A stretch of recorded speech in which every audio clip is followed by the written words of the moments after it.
قدیم زمانے میں سیب کا ایک درخت تھا. اس درخت کے قریب ہی ایک چھوٹا سا لڑکا رہتا تھا. اس لڑکے کو روزانہ اس درخت کے پاس آنا اور کھیلنا کودنا بہت اچھا لگتا تھا. وہ اس درخت کے اوپر چڑھ جاتا اور اس کے پھل توڑ توڑ کے کھاتا اور پھر اس کے سائے میں سو جاتا. وہ لڑکا اس درخت کو بہت چاہتا تھا, محبت کرتا تھا, اور اسی طرح اس درخت کو بھی اس لڑکے کے ساتھ کھیلنا بہت اچھا لگتا تھا. وقت گزرتا رہا اور لڑکا بڑا ہو گیا. اب وہ پہلے کی طرح روزانہ اس درخت کے پاس کھیلنے نہیں آتا تھا. ایک روز وہ نوجوان درخت کے پاس آیا. وہ مایوس لگ رہا تھا.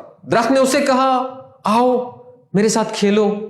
نوجوان نے اسے کہا, اب میں بچہ نہیں رہا, اب میں درختوں کے ارد گرد نہیں کھیلتا, مجھے کچھ کھلونے چاہیے اور انہیں خریدنے کے لیے میرے پاس پیسے نہیں ہیں, پیسوں کی ضرورت ہے.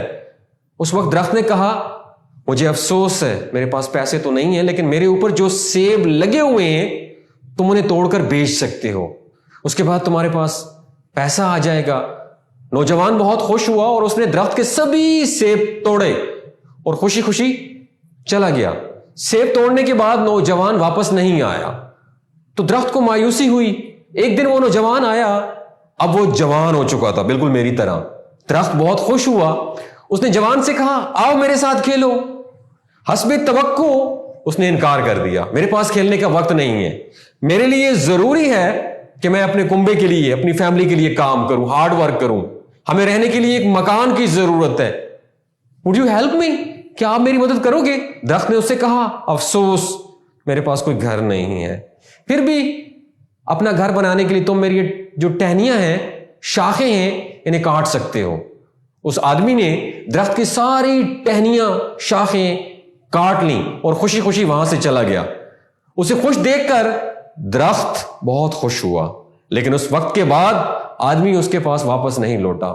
تو درخت کو پھر سے تنہائی اور مایوسی کا احساس ہونے لگا. ایک دن پھر جب دھوپ نکلی ہوئی تھی اور گرمی کافی زیادہ تھی, وہ شخص آیا اور اسے دیکھ کر درخت بہت زیادہ خوش ہوا اور حسب عادت اسے کہا, آؤ میرے ساتھ کھیلو. اس آدمی نے کہا, اب میں بڑا ہو گیا ہوں اور چاہتا ہوں کہ سمندر میں سفر کروں تاکہ خوشحال ہو جاؤں. کیا آپ مجھے ایک کشتی دے سکتے ہو؟ درخت نے کہا, میرے تنے سے اپنی بوٹ کشتی بنا لو, اس سے تم دور تر سفر کر لو گے اور خوشحال ہو جاؤ گے. آدمی نے کشتی بنانے کے لیے درخت کا تنا کاٹا اور سمندری سفر کے لیے نکل پڑا. کافی عرصے تک وہ شخص واپس نہیں لوٹا. سالوں بعد جب وہ شخص پھر سے آیا, درخت نے اسے کہا, اے میرے بیٹے, مجھے افسوس ہے, لیکن میرے پاس اب کچھ بھی نہیں بچا کہ جو میں آپ کو دے سکوں. تمہارے لیے ایک سیب بھی نہیں بچا ہے. اس آدمی نے کہا, کوئی بات نہیں, میرے پاس اسے کھانے کے لیے دانت ہی نہیں ہے.